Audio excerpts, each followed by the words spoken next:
Hello friends, welcome to विज्ञान academy. मैं हूं आपका रविंदर सिंह। आज मैं आपके सामने लेके आया हूं क्लास 8th का मैथ, जिसमें हम करने जा रहे हैं chapter number 16, that is playing with number. जिन बच्चों ने अभी तक मेरे चैनल को सब्सक्राइब नहीं किया तो प्लीज़ मेरे चैनल को सब्सक्राइब करें और बेल आइकन को प्रेस करके रखें, जिससे आप आने वाले अपडेटेड नोटिफिकेशन को देख पाओगे। तो स्टार्ट करते हैं चैप्टर नंबर 16 की first exercise 16.1। Find the value of the letter in each of the following and give reason for the step involved। तो आपको एक लेटर फॉर डिजिट की एक पजल दे रखी है, जिसमें आपको रिमेनिंग लेटर्स की वैल्यू निकालनी है। तो इसमें हम ट्रिक्स वगैरह लगाएंगे, तो क्या हम इसमें यूज़ करने जा रहे हैं, तो वन बाय वन देखते हैं। तो यहाँ पर आपका फर्स्ट क्वेश्चन है वो है 3a + 25 अपॉन b2। अब यहाँ पर उसने दो वैल्यू पूछी, या तो a की वैल्यू और b की वैल्यू फाइंड आउट करो। तो इसको फाइंड आउट करने के लिए आपने पैटर्न को याद देखना है कि यहाँ पर प्लस है, तो मतलब इन दोनों नंबर्स को अगर हम ऐड करेंगे तो आपका नंबर 2 बनेगा। मतलब कि अगर मैं a + 5 करूँ तो एक नंबर मेरा बनता है जिसकी यूनिट डिजिट आपकी 2 है। अब आपने देखना है कि 5 में मैं क्या ऐड करूं कि जिसकी यूनिट डिजिट 2 आए। अब वो भी हमारा नंबर ये होना चाहिए कि 0 से लेके 9 के बीच में। अब ये मत सोचना है कि 9 से अबव हो। हमेशा याद रखो, जो भी अगर आप नंबर सोच रहे हो तो वो आपका 0 और 9 तक ही होना चाहिए, उसके बीच में लाई करना चाहिए, उससे अबव नहीं होना चाहिए। तो अब इसमें जैसे a + 5 = 2 है, तो जब आपने नंबर सोचा तो मेरे माइंड में आया कि a की वैल्यू अगर हम 7 ले, अगर मैं 7 + 5 लूँ तो 7 + 5 12। तो यहाँ पर मेरी यूनिट डिजिट क्या आ गई 2। तो मतलब ये कंडीशन मेरी सेटिस्फाई हुई। तो सबसे पहले आपने क्या किया, a की जगह 7 लेके देखा और +2 5। जैसे आपने इस नंबर्स को ऐड किया तो 7 + 5 12, 1 ऊपर आया, तो 3 + 2 5, 5 + 1 6, तो ये आ गया 62। अगर मैं इस क्वेश्चन को इसके साथ रिलेट करूं तो a आपका यहाँ पर हमने जब पहली वैल्यू निकाली तो आपका a आपका फाइनली बन गया 7। और इसी बिहाफ पे हमारी एक रिमेनिंग वैल्यू एक और निकल गई। अगर यहाँ पर b2 और यहाँ पर 62, तो इन दोनों को मैंने रिलेट किया तो मेरा b कितना आ गया, 6 आ गया। तो ये था इस क्वेश्चन का इजी सोल्यूशन। सबसे पहले आपने एक पैटर्न फाइंड आउट करना है और उसको सॉल्व करना है और उसको एज्यूम करके देखना है। अगर आपका एज्यूम होने से और वो फर्दर आगे अप्लाई हो रहा है तो मतलब जो आपने पहले कंसीडर किया तो वही आपका आंसर बन सकता है। अगर कंडीशन आगे जाके फेल होती है तो आप दोबारा फर्स्ट स्टेप पे आओगे और फर्दर दोबारा सेम प्रोसीजर से अनदर नंबर लेके उसको सॉल्व करोगे। तो ये समझ आया आपको। अब इसका सेकेंड क्वेश्चन देखते हैं। 4a + 98 upon cb3। तो सबसे पहले आपने a + 8 लिया और यहाँ पर आपकी 2 डिजिट नंबर आई, तो जिसका यूनिट प्लेस आपका 3 था। अब आपको पता है कि 8 में मैं क्या ऐड करूँ कि यूनिट डिजिट 3 आए। तो मतलब 8 में मैं अगर 5 ही ऐड करूँगा तभी तो 13 आ सकता है। तो क्योंकि उससे अब अगर नंबर मैं लूँगा 23 बनाने की कोशिश करूँगा तो वो तो मोर देन 10 होगा, तो जो हमारी पॉसिबिलिटी नहीं है अभी। तो जिस करके मैंने यहाँ पर अभी अज्यूम किया कि मेरा a की वैल्यू क्या हो सकती है, 5 हो सकती है। तो मैंने 5 + 8 किया तो मेरा यहाँ पर आ गया 13, जिसमें मेरा यूनिट प्लेस बन गया 3। अब मैं इसी को अभी लेके चलता हूँ आगे। तो मैंने बनाया 45 और 98 और इन नंबर को मैंने ऐड करके देखा तो 8 + 5 13, 1 ऊपर आया, 9 + 4 13, 13 + 1 14, तो ये आ गया आपका 143। बट जब मैंने इसको इससे रिलेट किया तो जब मैंने 5 ऐड किया तो मेरा यहाँ पर 3 आया, तो मेरा पैटर्न सही बन रहा, तो जिससे कारण मेरे अनदर 2 लेटर्स की वैल्यू ईजिली मेरे को मिल गई। तो जिस करके मेरा a यहाँ पर आपका आंसर बन गया 5, b आपका बन गया 4 और c आपका बन गया 1। आई होप आपको समझ आ रही हो। अब इसी पैटर्न से हम अनदर क्वेश्चन करते हैं इसके।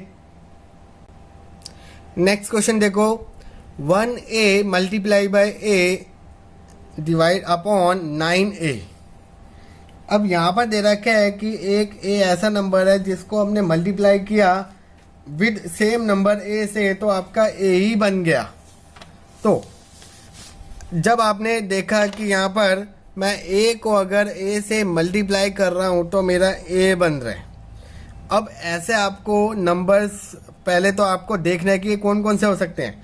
तो सपोज मैंने अपने माइंड में देखा, या तो मैं 1 इंटू 1 करूँ तब भी मेरा 1 बने, या तो मेरी मर्जी कि मैं 6 इंटू 6 करूँ तभी मेरा यूनिट डिजिट भी क्या आएगा, 6 आएगा। या तो मेरे माइंड में आता है कि या तो मैं 5 इंटू 5 करूँ तब भी मेरा 25, तो मेरा यूनिट डिजिट 5 आता है। इसके अलावा अगर आप कोई भी और नंबर लोगे तो उसमें आपका सेम नंबर नहीं बनता। तो आपके माइंड में ये 3 नंबर लाई करे जो लेस देन 9 थे। अब आपने इन्हीं 3 नंबर्स को यहाँ पर डाल के देखा। सबसे पहला था 1 इंटू 1। अगर मैं 1 इंटू 1 करूँ तो ये तो 11 बनेगा, बट यहाँ पर तो 9 इंटू a है, तो ये तो 1 1 है, तो मतलब मेरी कंडीशन क्या होगी, फेल होगी। तो मतलब ये आंसर मेरा नहीं था। अनदर मैंने पैटर्न देखा 5 इंटू 5, तो मैंने मल्टीप्लाई करके देखा कि 15 इंटू 5, तो मेरा आया 5 5 जा 25, 5 1 जा 5 7 75। पर यहाँ पर तो 9 है, तो मतलब ये कंडीशन भी मेरी क्या होगी, फेल हो गई। थर्ड मेरा जो लास्ट पैटर्न बचा 6 इंटू 6, मैंने इसको भी मल्टीप्लाई करके देखा तो 6, तो ये आपका बन गया 96। तो मतलब ये मेरा पैटर्न इससे क्या हो गया था, मैच हो गया था। तो मतलब जो हमने 3 वैल्यू एज्यूम करी तो जिसमें से मेरा एक वैल्यू करेक्ट निकली, तो वो मेरा आंसर क्या था, 6।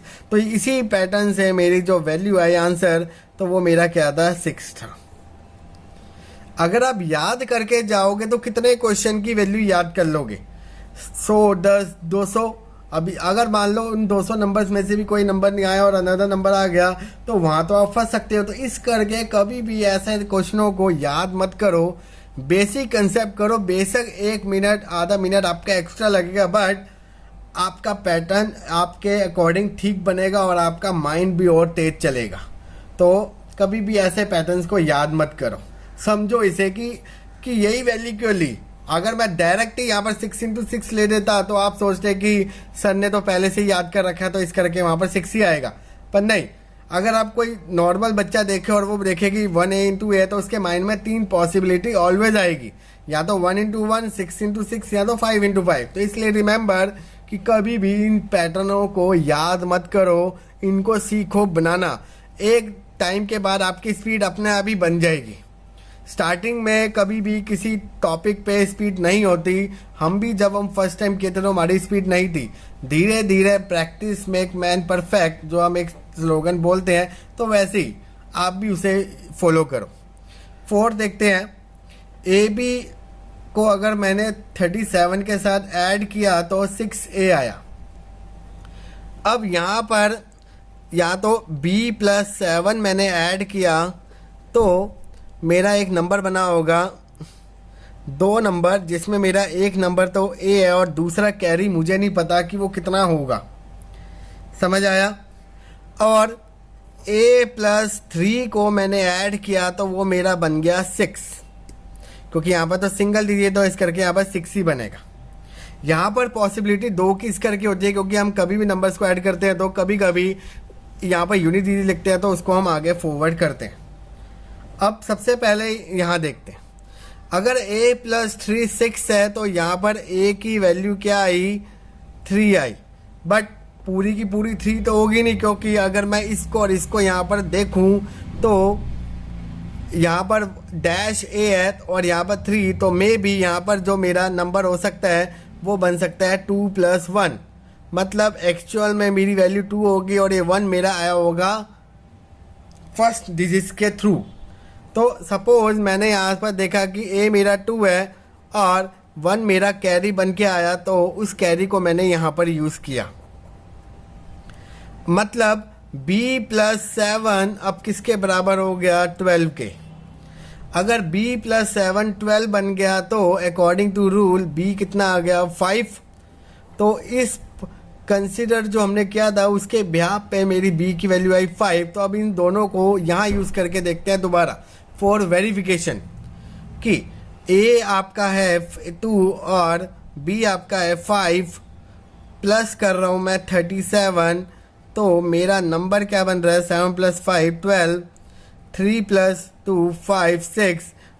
तो अगर आप ध्यान से देखो तो ए बी मतलब 25 37 और जो यहाँ पर ए है वहीं पर यहाँ पर ए आ रहा है। तो मतलब मेरा पैटर्न फुली सेटिस्फाइड है। तो मतलब जो हमने यहाँ पर पॉसिबिलिटी सोची थी तो वही हमारी कंफर्म हो गई।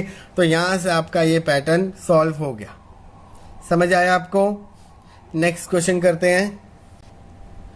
नेक्स्ट क्वेश्चन देखते हैं। ए बी को मैंने मल्टीप्लाई किया 3 से तो सी ए बी आया।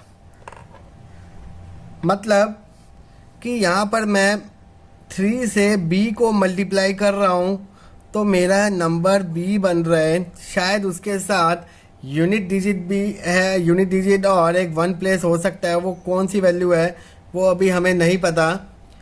तो मैंने 3 को b से मल्टीप्लाई किया तो b आया और 3 को मैंने a से मल्टीप्लाई किया तो इन दोनों को सॉल्व करके यहाँ पर आया सी ए। 3 को b से मल्टीप्लाई किया तो आया b और उसके साथ कुछ और नंबर भी हो सकता है। और 3 को मैंने a से मल्टीप्लाई किया तो सी ए। अब यहाँ पर अब कौन सा नंबर हो सकता है कि मैं उससे मल्टीप्लाई करूँ तो वही नंबर आ जाए।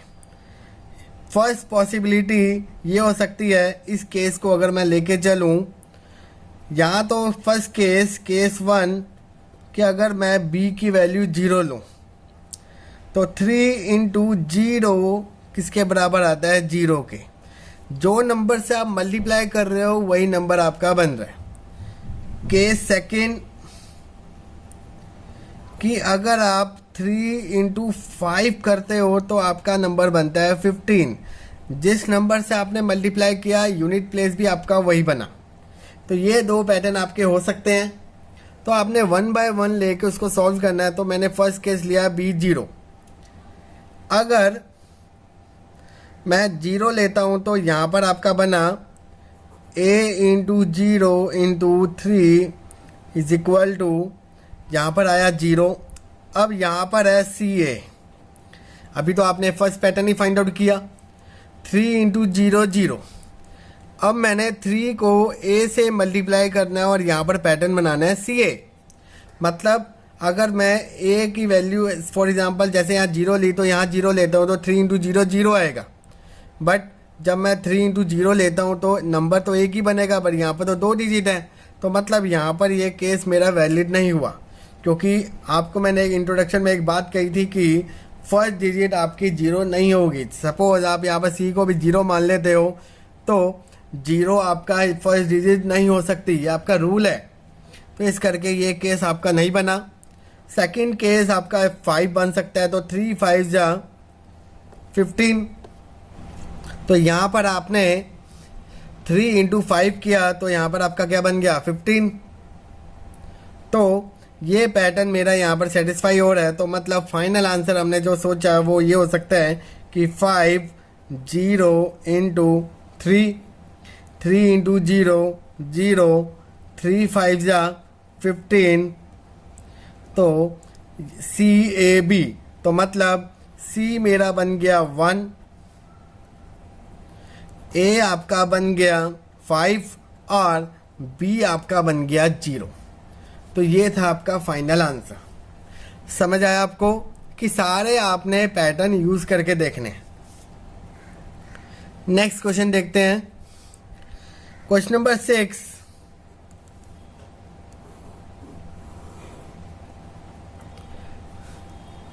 जहां पर आपको कह रहे हैं कि अगर मैं 5 को b से मल्टीप्लाई करता हूं तो b नंबर मेरा बनता है, और अगर मैं 5 को a से मल्टीप्लाई करता हूं तो सी ए बनता है।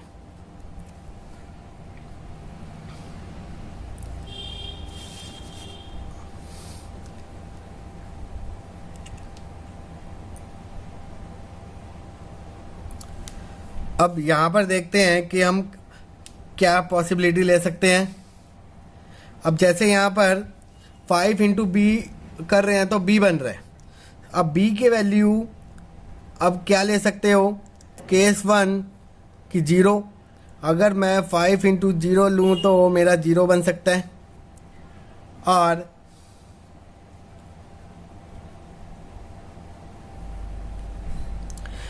फाइव को मैं 5 से मल्टीप्लाई करूं तो तब मेरा बन सकता है 25, क्योंकि दोनों केस में ही आपका नंबर सेम आएगा। जो यहाँ पर आप जिस नंबर से मल्टीप्लाई कर रहे हो उसी पैटर्न से आपका बनेगा। सपोज मैंने 0 लिया तो a इंटू 0 इंटू 5 आपका बन गया 0, और अभी ये 5 इंटू ए आपका बना CA। अब आप 5 को a से मल्टीप्लाई कर रहे हो तो यहाँ पर आ रहा है CA। 0 लोगे तो आपका सिंगल डिजिट आएगी, तो जिस करके आप 0 नहीं ले सकते। आपने 5 लेके देखा तो आपका बन गया 25, तो मतलब मेरी कंडीशन सेटिस्फाई हुई अगेन। तो जिस करके मेरा ये अब आंसर क्या बन गया, ए आपने लिया 5, यहाँ पर आपने लिया 0 और यहाँ पर 5।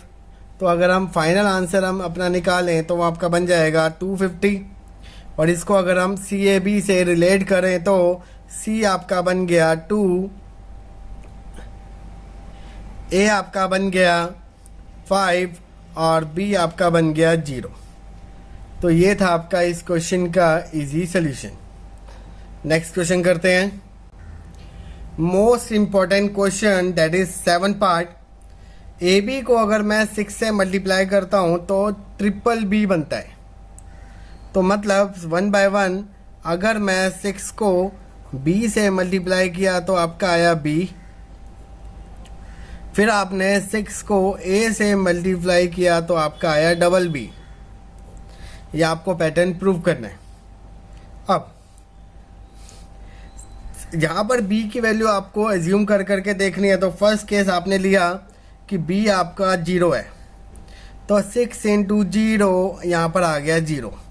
बट अगर मैं 0 लूँगा तो फर्दर भी आपको 0 बनाना पड़ेगा, और ट्रिपल 0 फर्स्ट डिजिट आपकी 0 नहीं हो सकती, जिस करके ये आपका पैटर्न क्या हो गया, इनवैलिड हो गया। इसको हम फर्दर नहीं सॉल्व करेंगे। सेकंड, फिर आपने देखा कि 6 को अगर मैं 4 से मल्टीप्लाई करता हूँ तो ये आपका बन गया 24, क्योंकि आपको यूनिट डिजिट देखनी है कि अगर जिस नंबर से मल्टीप्लाई करूँ वही मेरा नंबर बने। आपके माइंड में आया होगा 6 6 36, बट लोएस्ट से स्टार्ट करना। आपने सबसे पहले 0 देखा तो नेक्स्ट नंबर आपका 4 आएगा, तो 6 4 24। जनरली बच्चे 6 सबसे पहले एज्यूम करते हैं, बस 6 नहीं, आपने स्टेप बाय स्टेप देखना है। तो आपने लेट किया 4, तो 6 4 24। तो यहाँ पर आपकी B आई 4, तो आपने B अभी 4 लेके देखा तो यहाँ पर आपने सॉल्व किया तो A4 को मैंने 6 से मल्टीप्लाई किया तो 6 4 24, तो यहाँ पर आया 2। अभी आप 6A को मल्टीप्लाई कर रहे हो तो यहाँ पर अभी B भी आ रहा है और 2 अभी कैरी है।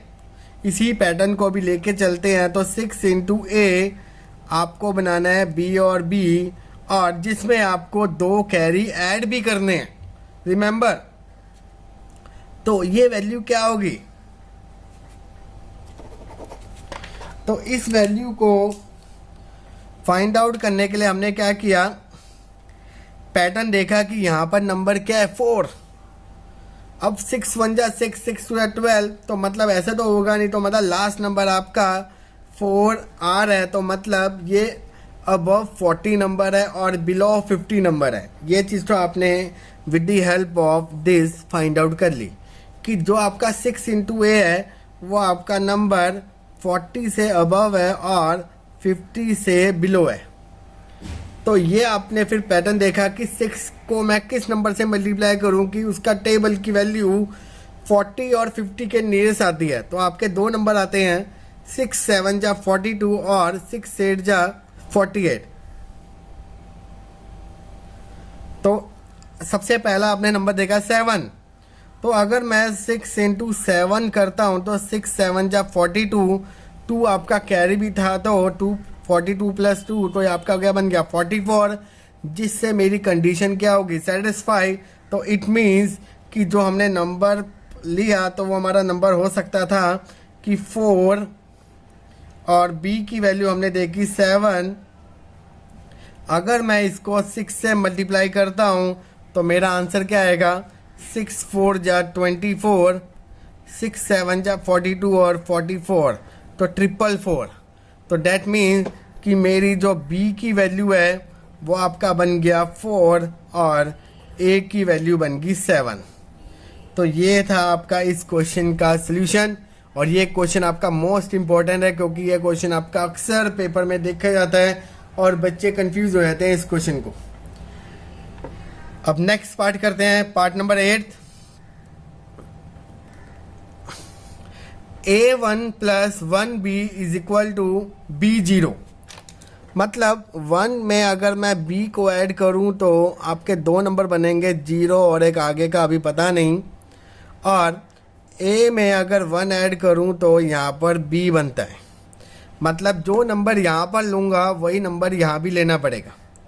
तो आपको पता है कि यहाँ पर 0 मतलब वो यहाँ पे 10 बन सकता है या फिर 20 बन सकता है, पर अगर आप 20 बनाएंगे तो B की वैल्यू 19 लेनी पड़ेगी और वो क्या होगी, 9 से बड़ी। तो मतलब वो तो पॉसिबिलिटी नहीं है। तो यहाँ पर हम 10 ही बनाएंगे।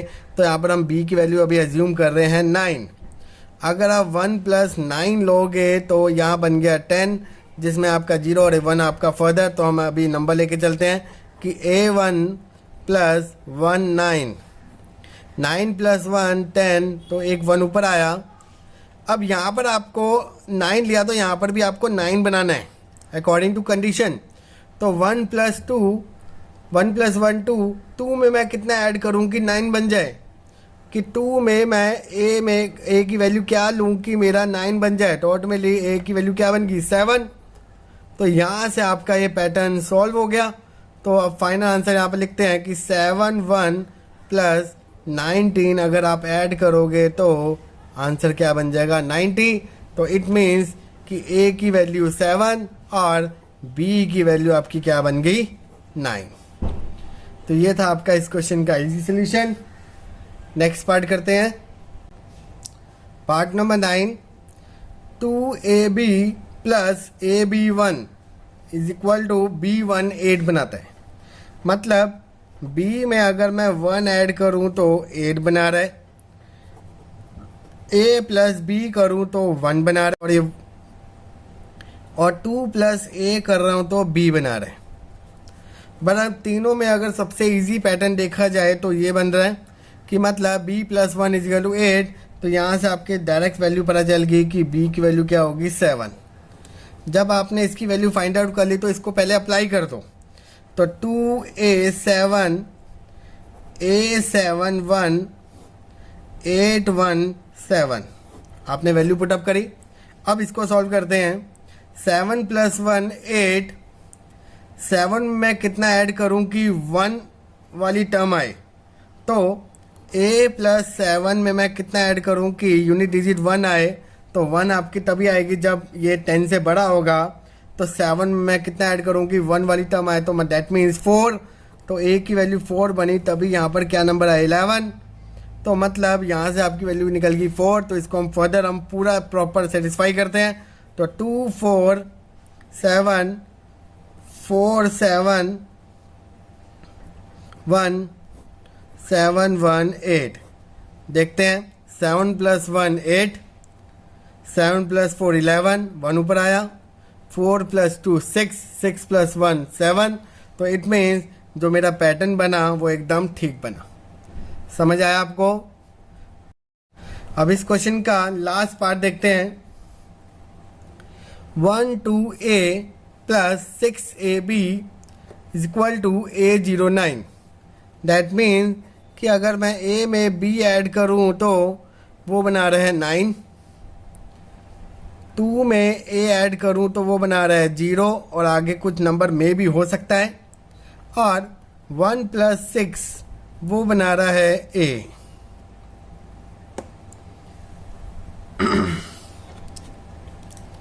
अब इस पैटर्न को ध्यान से समझो कि सबसे पहले यहाँ देखो 1 प्लस 6 A है।